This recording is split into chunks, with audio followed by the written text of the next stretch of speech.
Bonjour à toutes et à tous. Alors,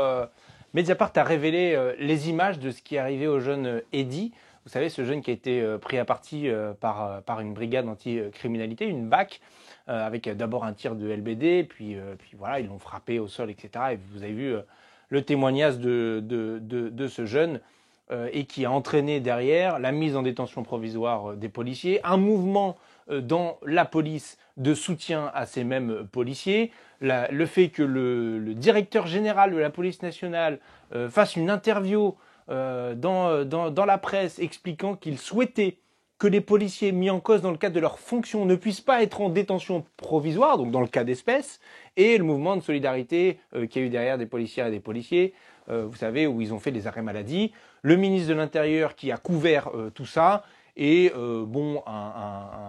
un président de la République et un garde des Sceaux qui ont dit oui, ils ne sont pas au-dessus des lois, sous-entendant quand même qu'ils n'étaient pas complètement en désaccord sur le fait de modifier la loi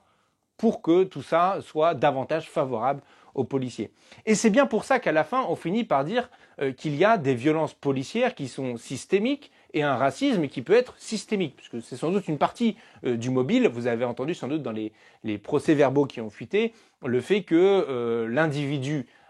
Eddy en l'occurrence, a été pourchassé, frappé, tabassé par les policiers parce qu'il avait un sweat à capuche et qu'il était jeune et sans doute parce qu'il avait l'air d'être un arabe. Voilà, pour le dire très directement. Et que ce mobile-là fait que, à la fin, ce qui fait sens et ce qui fait système, c'est tout l'engrenage qui se met en route derrière. Les faux procès-verbaux, la hiérarchie qui couvre, le DGPN qui demande des droits particuliers pour les policières et policiers, Gérald Darmanin qui fait de même, et donc c'est pourquoi on a des violences policières et un racisme systémique dans la police et qui fait système. C'est pourquoi nous en face, on doit détricoter tout ça, à la fois ce qui est du domaine de la loi, je parle notamment le fonctionnement, les contrôles aux faciès, qui évidemment engendrent ce genre de problématiques, et donc le fait que l'action policière se tourne toujours vers les mêmes individus, dans les mêmes quartiers, aux mêmes endroits, et l'absence de contrôle en réalité efficace, effectif de l'IGPN, de l'IGGN et même de l'institution judiciaire. C'est pourquoi nous proposons de supprimer les prérogatives de l'IGGN et de l'IGPN pour les sanctions individuelles policiers, policières et gendarmes et qu'on donne ça aux défenseurs des droits avec un pouvoir de sanction. C'est pourquoi on demande le dépaysement automatique des affaires judiciaires, c'est-à-dire que ce soit pas le procureur du coin ou le juge du coin qui fasse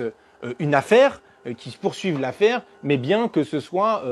au moins la juridiction d'à côté qui ne travaille pas habituellement avec ses policiers. Enfin, tout ça est très compréhensible. Et donc voilà ces images qui viennent à nouveau mettre ce débat sur la place publique et sur le devant de la scène. D'ailleurs, on a organisé ici à l'Assemblée nationale un colloque sur l'usage discriminatoire des contraventions. Vous avez la petite affichette qui était là, les vidéos seront bientôt en ligne. Et donc, il faut continuer ce travail, y compris aussi dans les pratiques policières. C'est pourquoi, à la fin, déjà depuis 2017, nous demandions la dissolution des brigades anticriminalité, qui sont en réalité structurellement faites pour aller au contact, être brutal et faire ce genre de choses. Dans le langage policier, il parle même d'harceler les trafics. Il n'y a qu'un pas sur harceler les jeunes dans les quartiers, puisque pour eux, c'est la même chose. Les jeunes sont ceux qui trafiquent dans les quartiers, en tout cas a priori. Et donc, on voit bien comment le chantier est colossal devant nous et pourquoi il faut du coup réformer la police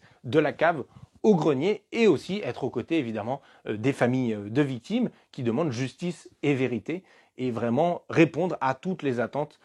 dans chaque domaine, l'IGPN, la justice, le fonctionnement de la police, le recrutement, la formation, l'usage des armes, tout se tient, tout ça fait système et c'est pourquoi on lui oppose une alternative de la cave au grenier.